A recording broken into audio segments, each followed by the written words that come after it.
hello guys मेरो बुढीले रोटी पोलेको हेर त कस्तो गोलो छ हौ अलि पहेँलो हुनुपर्छ रोटी त गाउँघरमा अब यस्तो खतरा हुन्थ्यो अब बजारमा भएर रोटी नि सेतो भइरहेछ बजारमा बस्ने मान्छे सेतो भएर होला के र यो सक्खर हाल्नु बाबु है होइन अहिले हुन्छ के पार्ने बेला भइहाल्छ नि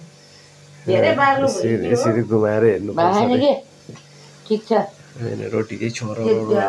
चेप्टो के ऊ हुन्छ के बान्जी बान्जी फेरि यता हजुर रोटी खान पुरै तम्सेर बसेछ यता अर्को छोरी फेरि पुरा भइरहेछ मेरो आमा चाहिँ फेरि हेर न पुरा ओठ पनि कत्रक्क फुलाएर आफ्नो रोड लिएर चट्ट बसेछ के गर्नु अब यस्तै हो बुढाबुढी मान्छेहरू चुरोट नखाए बस्न सक्दैन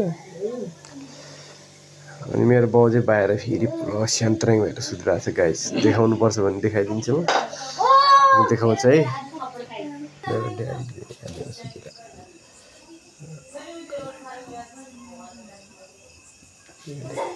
अरे गाइस यस्तो गर्दा छोरछोरी हो र मोबाइल खेलेर भाइ चाहिँ पुरा ढल्केर हेरिरहेको छ होइन तर छ है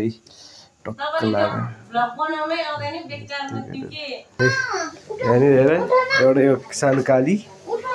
ठुलो काली हो यो ठुलो कालीको नामै काली हो यो चाहिँ फेरि रोटी खानु पाउँला भनेर त्यहाँ नजिकै बसेछ अनि त किन बस्यो त रोटी पोल्ने ठाउँमा त्यहाँ रोटीले पोल्छ भने थाहा छैन रोटी अहिले त्यहाँ छ्याइयो भनेर चुडेर झरेर तेलको छिट्को ल्याएर पोल्यो भने के हुन्छ